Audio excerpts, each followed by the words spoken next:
Hola a todos. ¿Preparados para una nueva inmersión? Hoy nos metemos de lleno en un tema que a algunos quizás no les parezca súper emocionante a primera vista, la evaluación de las cualidades motrices. Sí, suena a clase de gimnasia, ¿verdad? Un poco sí. Pero confía de mí, esto es mucho más interesante de lo que parece. Es como asomarse a la sala de máquinas de nuestro propio cuerpo, entender cómo funciona todo para que podamos movernos, saltar, bailar. Totalmente. Y no solo eso, ¿eh? Hablar de cualidades motrices es hablar de nuestra capacidad para desenvolvernos en el mundo, para interactuar con el entorno. Desde enhebrar una aguja hasta hacer un triple salto mortal, todo depende de ellas. Exacto. Es como tener un manual de instrucciones dentro, Ya. pero en lugar de estar escrito en chino antiguo, vamos a descifrarlo juntos, paso a paso. Me gusta esa analogía. Nuestro objetivo en este deep dive es entender cómo se evalúan estas habilidades en la educación física actual. Y ojo, porque no se trata solo de un simple aprobado o suspenso. Para nada. El texto que vamos a analizar hoy nos habla de un cambio de enfoque. Ya no se trata solo de medir el éxito o el fracaso, sino de comprender el desarrollo integral del estudiante.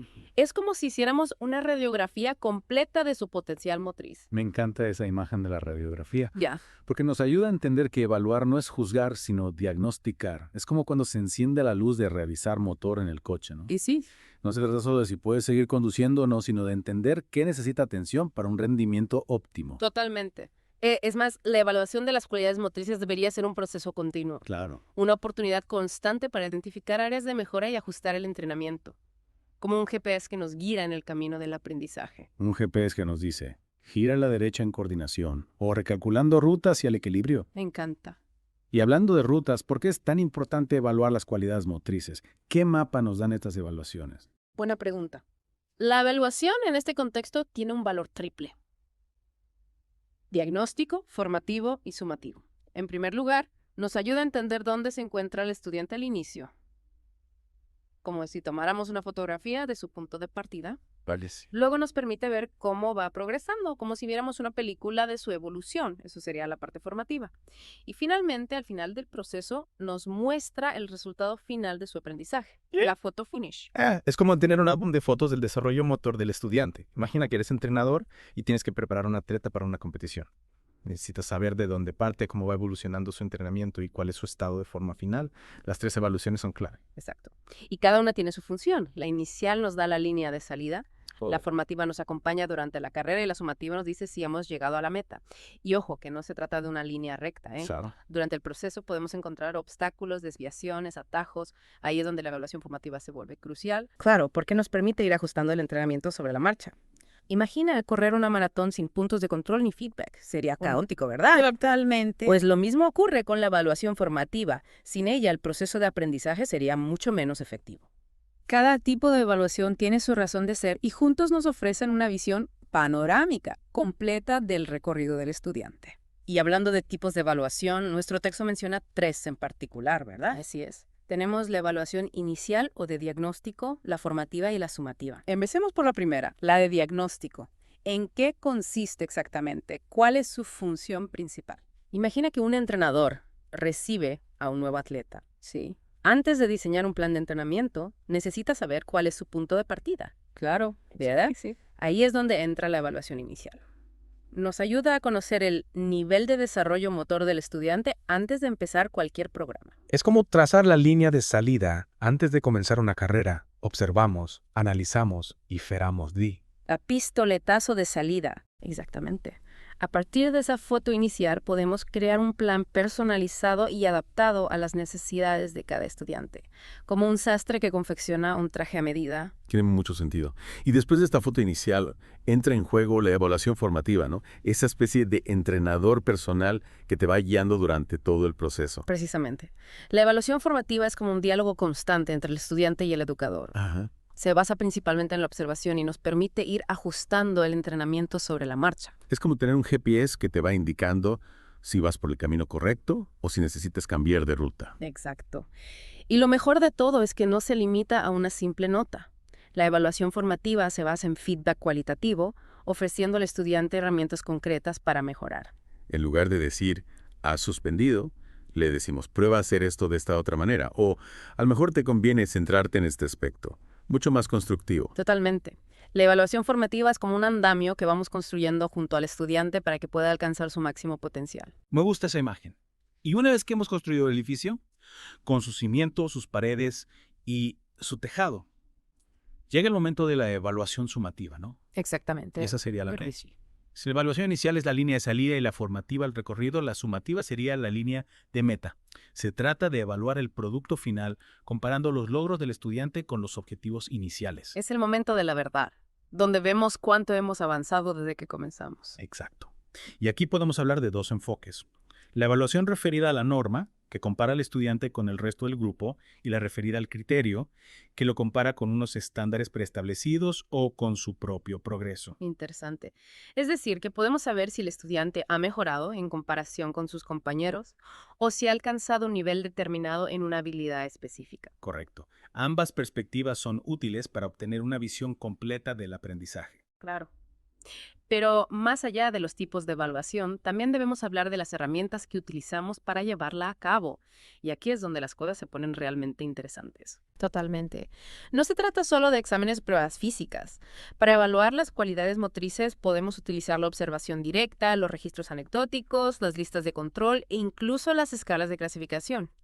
Cada una de estas herramientas nos aporta información valiosa desde una perspectiva diferente. Es como si tuviéramos una caja de herramientas completa para evaluar el movimiento. Me encanta. Cada herramienta nos da una perspectiva única, ¿verdad? Cuéntame más sobre cómo usamos la observación directa. Claro que sí. La observación directa es, digamos, como la lupa del detective. La usamos para observar de forma sistemática y detallada los movimientos y el comportamiento del estudiante mientras realiza una actividad. Entonces es como si fuéramos científicos estudiando una nueva especie. En este caso, la especie sería el Homo habilis en plena acción. Exacto. Buscamos patrones, puntos fuertes, débiles. Observamos cómo se enfrenta el estudiante a los retos motores. Y lo mejor es que podemos usar esta lupa en cualquier contexto. En el aula, en el patio, durante un partido. Claro, porque la vida real no es una pista de atletismo, ¿verdad? Y para registrar nuestras observaciones, ¿qué herramientas utilizamos? ¿Usamos una libreta de detective? Podríamos. Pero en este caso usamos los registros anecdóticos. Son como pequeñas instantáneas, notas breves sobre eventos o comportamientos significativos que observamos en el estudiante. Entiendo. Serían como las notas que toma un entrenador durante un partido, ¿no? Buen pase, pierde la concentración, necesita mejorar el lanzamiento. Exacto. Imagina que un estudiante está aprendiendo a lanzar a canasta. En lugar de solo anotar cuántas canastas encesta, podemos registrar detalles como la posición de sus pies, el movimiento de sus brazos, su lenguaje corporal. Detalles que a simple vista podrían pasar desapercibidos, pero que nos dan información muy valiosa para ayudar a ese estudiante a mejorar. Precisamente. Y además de los registros anecdóticos, también podemos utilizar las listas de control. ¿Y en qué se diferencian estas de los registros anecdóticos? Mientras que los registros anecdóticos son más libres y abiertos, las listas de control son más estructuradas. Son como una checklist con criterios predefinidos que debemos marcar si el estudiante los cumple o no. Sería como la lista de verificación de un piloto antes del despegue. Cinturón abrochado, flaps en posición, motor en marcha. Todo en orden para evaluar el despegue de este estudiante. Me gusta la comparación. Por ejemplo, si estamos evaluando la técnica de carrera, nuestra lista de control podría incluir ítems como mantiene la cabeza erguida, balancea los brazos de forma coordinada, apoya correctamente la planta del pie, etc. De esta forma, podemos llevar un seguimiento más sistemático de la evolución del estudiante en cada aspecto clave, ¿verdad? Exactamente. Y por último, pero no menos importante, tenemos las escalas de clasificación. ¿Y estas en qué se diferencian de las anteriores? ¿Qué nos permiten evaluar? Las escalas de clasificación nos permiten ir un paso más allá de la simple presencia o ausencia de un comportamiento. Nos permiten valorar el grado en que se manifiesta una habilidad o la calidad de su ejecución. Es decir, no se trata solo de si el estudiante realiza un movimiento correctamente, sino también de cómo lo hace. Exacto. Las escalas de clasificación suelen utilizar una escala numérica o descriptiva para calificar el desempeño del estudiante. Por ejemplo, podríamos utilizar una escala del 1 al 5 para evaluar la fluidez de un movimiento, donde 1 sería muy poco fluido y 5 muy fluido. Ya veo. Así obtenemos una evaluación más precisa y matizada. En lugar de decir sabe lanzar, podemos decir lanza con buena técnica y precisión. Exactamente. Y lo mejor de todo es que podemos adaptar las escalas de clasificación a las necesidades específicas de cada estudiante o actividad. Claro, porque no es lo mismo evaluar el lanzamiento de un jugador de baloncesto profesional que de un niño que está empezando a jugar. Exacto. Y hablando de ejemplos concretos, podríamos pasar a hablar de algunas pruebas o tests que se utilizan en la práctica para evaluar las cualidades motrices. ¿Qué te parece? Me parece perfecto. Me encantaría conocer algunos ejemplos prácticos. ¿Qué tipo de pruebas se utilizan para evaluar la coordinación, por ejemplo? Una prueba clásica para evaluar la coordinación es el slalom simple. El estudiante debe recorrer un circuito con obstáculos en el menor tiempo posible. Como una carrera de obstáculos, pero sin tener que saltar vallas ni arrastrarse por el barro. Exacto. Esta prueba nos permite evaluar la agilidad, la velocidad de reacción y la capacidad de cambio de dirección del estudiante. Y si queremos aumentar la dificultad, podemos añadirle algún elemento a la prueba. Claro, podemos añadir un balón a la ecuación. En slalom con bote de balón, el estudiante debe realizar el mismo recorrido, pero botando un balón al mismo tiempo. Eso ya suena más complicado. Ahí ya no solo se trata de esquivar obstáculos, sino también de controlar el balón al mismo tiempo. Exacto. Esta variante nos permite evaluar la coordinación óculo-manual, es Claro. decir, la capacidad de coordinar la vista con los movimientos de las manos. Y si queremos ir un paso más allá en la evaluación de la coordinación, ¿qué otras opciones tenemos? Podríamos utilizar pruebas como el 8 sobre obstáculos. 8 sobre obstáculos. El nombre suena interesante. ¿En qué consiste? Es una prueba sencilla pero efectiva. El estudiante debe saltar o deslizarse sobre 2 mallas separadas por una distancia determinada, realizando un recorrido en forma de 8. Durante la prueba, se cronometra el tiempo que tarda en completar el recorrido y se observa la precisión de sus movimientos. Suena divertido y retador al mismo tiempo. Lo es. Esta prueba nos permite evaluar la coordinación dinámica general, la agilidad y la capacidad de adaptación a cambios de ritmo. Y hablando de retos, ¿qué tipo de pruebas se utilizan para evaluar el equilibrio? Hay muchas opciones, desde las más sencillas, como mantener el equilibrio sobre un pie, hasta las más complejas, como caminar sobre una barra de equilibrio. Recuerdo que en el colegio hacíamos competiciones a ver quién aguantaba más tiempo de pie sobre un solo pie. Es una prueba clásica que, aunque parezca sencilla, nos permite evaluar la capacidad de mantener el centro de gravedad dentro de la base de sustentación. Es decir, que no se trata solo de fuerza, sino también de equilibrio y control corporal. Exactamente. Y si queremos ir un paso más allá, podemos utilizar pruebas como la plataforma de equilibrio o el test de Romberg. Entiendo. La plataforma de equilibrio desafía el equilibrio dinámico, mientras que el test de Romberg evalúa el equilibrio estático. Correcto. Así es. Has dado en el clavo. Y recuerda, no se trata de usar todas las pruebas, sino de seleccionar las que mejor se adapten a las necesidades e intereses de nuestros estudiantes. Claro, porque al final lo importante es obtener una visión global y completa de sus capacidades. Y hablando de visión global, ¿qué me dices de la importancia de las cualidades motrices en el currículo educativo actual? ¿Cómo encaja todo esto? El currículo actual de educación física pone un gran énfasis en el desarrollo integral del estudiante. Y las cualidades motrices son un pilar fundamental de este desarrollo. No se trata solo de que los estudiantes aprendan a correr o a saltar, sino de que desarrollen habilidades que les serán útiles en todos los ámbitos de su vida. Claro, porque no se trata solo de formar atletas, sino de formar personas. Personas con habilidades que les permitan desenvolverse en el mundo de forma autónoma, saludable y feliz. Exacto. Y las cualidades motrices son un pilar fundamental. No se trata solo de que los estudiantes aprendan a correr o a saltar, sino de que desarrollen habilidades útiles en todos los ámbitos de su vida. Pero, ¿sabes qué? También es importante hablar de las críticas que reciben las pruebas tradicionales de capacidad motriz. Ah, sí. Claro, es importante mantener un ojo crítico, ¿no? No podemos dar por sentado que las pruebas tradicionales son la panacea. ¿Cuáles son algunas de esas críticas? Algunos autores cuestionan la validez y utilidad de estas pruebas. Argumentan que no siempre reflejan la realidad del movimiento humano. Reducir la complejidad del movimiento humano a una serie de pruebas estandarizadas puede hacer que perdamos de vista aspectos importantes. Ya entiendo. Es decir, una cosa es correr en línea recta en una pista de atletismo y otra muy distinta es, por ejemplo, jugar un partido de fútbol con los amigos o bailar en una discoteca. Ahí entran en juego otras habilidades, ¿no? Exactamente. El movimiento humano es complejo, multifactorial. En la vida real, el movimiento está lleno de imprevistos, de decisiones rápidas, de adaptación al entorno, aspectos que las pruebas tradicionales no siempre tienen en cuenta. Claro, como la motivación, la capacidad de adaptación, la toma de decisiones. Elementos que no se pueden medir con un cronómetro o una cinta métrica. Correcto.